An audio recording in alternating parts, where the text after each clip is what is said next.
24 June, before morning. Last night the Count left me early, and locked himself into his own room.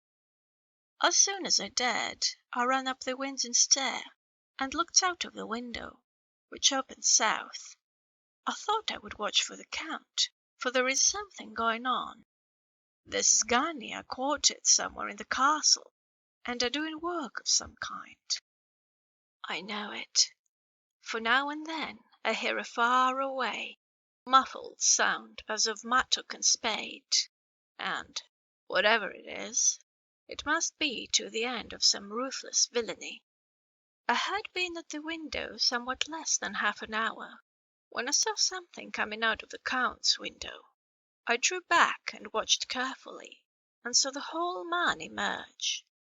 It was a new shock to me to find that he had on the suit of clothes which I had worn whilst travelling here, and slung over his shoulder the terrible bag which I had seen the women take away. There could be no doubt as to his quest, and in my garb too. This, then, is his new scheme of evil, that he will allow others to see me, as they think, so that he may both leave evidence that I have been seen in the towns or villages posting my own letters, and that any wickedness which he may do shall by the local people be attributed to me. It makes me rage to think that this can go on, and whilst I am shut up here, a veritable prisoner, but without that protection of the law, which is even the criminal's right and consolation. I thought I would watch for the Count's return, and for a long time sat doggedly at the window. Then I began to notice that there were some quaint little specks floating in the rays of the moonlight.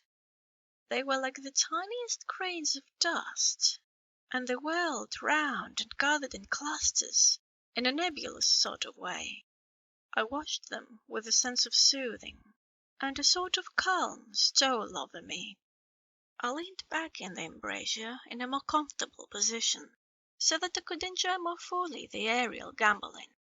Something made me start up, a low, piteous howling of dogs somewhere far below in the valley, which was hidden from my sight. Louder it seemed to ring in my ears, and the floating motes of dust to take new shapes to the sound, as they danced in the moonlight. I felt myself struggling to awake to some call of my instincts. Nay, my very soul was struggling, and my half-remembered sensibilities were striving to answer the call. I was becoming hypnotized. Quicker and quicker danced the dust, and the moonbeams seemed to quiver as they went by me into the mass of gloom beyond. More and more they gathered, till they seemed to take dim phantom shapes, and then I started, broad awake and in full possession of my senses, and ran screaming from the place. The phantom shapes, which were becoming gradually materialized from the moonbeams, were those of the three ghostly women to whom I was doomed.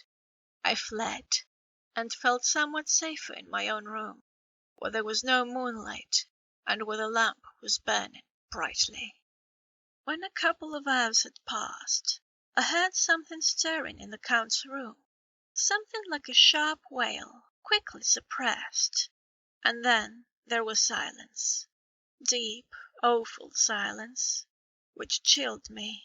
With a beating heart I tried the door, but I was locked in my prison, and could do nothing. I sat down and simply cried. As I sat, I heard a sound in the courtyard without, the agonized cry of a woman. I rushed to the window, and, throwing it up, peered out between the bars. There indeed was a woman with dishevelled hair, holding her hands over her heart, as one distressed with running. She was leaning against the corner of the gateway. When she saw my face at the window, she threw herself forward, and shouted in a voice laden with menace, "Monster, give me my child!" She threw herself on her knees, and, raising up her hands, cried the same words in tones which wrung my heart. Then she tore her hair and beat her breast, and abandoned herself to all the violences of extravagant emotion.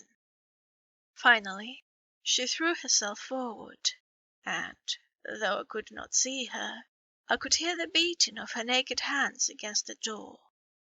Somewhere high overhead, probably on the tower, I heard the voice of the Count calling in his harsh, metallic whisper. His call seemed to be answered from far and wide by the howling of wolves.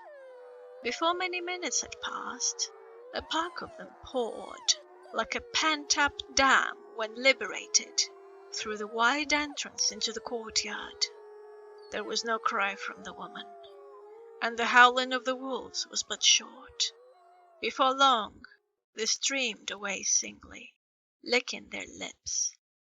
I could not pity her, for I knew now what had become of her child, and she was better dead. What shall I do? What can I do? How can I escape from this dreadful thrall of night and gloom and fear?